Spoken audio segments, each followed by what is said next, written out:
intrinsic motivation lasts. Why I quit a $500,000 job at Amazon to work for myself. Last week I left my cushy job at Amazon after 8 years. Despite getting rewarded repeatedly with promotions, compensation, recognition, and praise, I wasn't motivated enough to do another year. I spent my entire time in Oz building tools for developers. I liked that field so much that I would have been satisfied working in it for the rest of my life. I joined Amazon as an entry-level developer.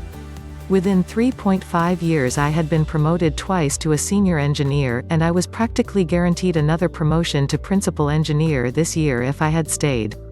My potential at the company was high, I was told. My esteem within the company grew along the years, and I was regarded an expert and a leader in my field. People looked up to me and respected me. I made $75,000 in my first year, and that gradually grew to $511,000 by my last year. I could have made another $1 million if I stayed another couple of years. My work-life balance was good too, despite Amazon's reputation. I didn't need to prove myself anymore, and I could get everything done in 40 hours a week. My team worked from home 1 day a week, and I rarely opened my laptop at night or weekends. Also, the people I worked with were exceptional. I had 3 managers in total, and all were generous people with lots of empathy. I'm very grateful to everyone I worked with. Everything was going well and getting better. But despite all this, my motivation to go to work each morning was decreasing, almost in an inverse trend to my career and income growth. Rewards up, motivation down. It would have been foolish of me to expect my motivation to start increasing if I got yet another promotion, or another compensation bump, or another big project. But there was something else that was trending down with my motivation. It was my freedom. The motivation declined. For the first couple of years my motivation was off the charts. I was mostly working with another person on an internal tool, and there was very little scrutiny around it. It was a time where I had a lot of independence in choosing how to work and what to work on, at least relative to more recent years. It was just me and the other person improving this thing, talking to users, releasing updates, testing it, and everything else. Whatever we felt was important, we generally got to do. We did the best work we could for its own sake, and we were mostly self-directed. The last couple of years, however, were quite different. I was leading the most important project in the history of my department, with many stakeholders and complex goals. What I could do was always bounded by my ability to convince all the people involved that it was the best way to navigate our goals. I was always going to be working on somebody else's terms at Amazon.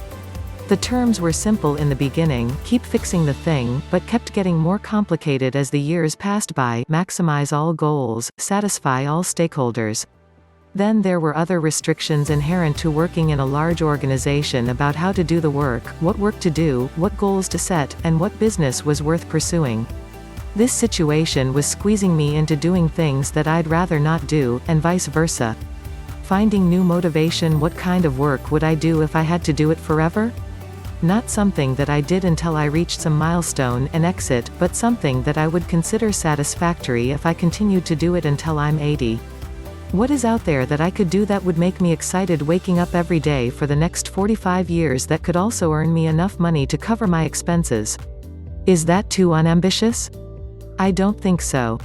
Because there are 2 types of drivers that get me out of bed in the morning. One comes from the outside in the form of a carrot or a stick.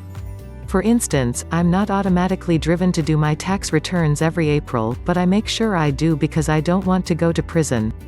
Or I might not want to work on something I dislike, but I do so anyway because I may need to pay the bills, or want to buy a fancy car. These are the extrinsic motivators. The other comes from within. This is what drives me to do things when there isn't a carrot or a stick.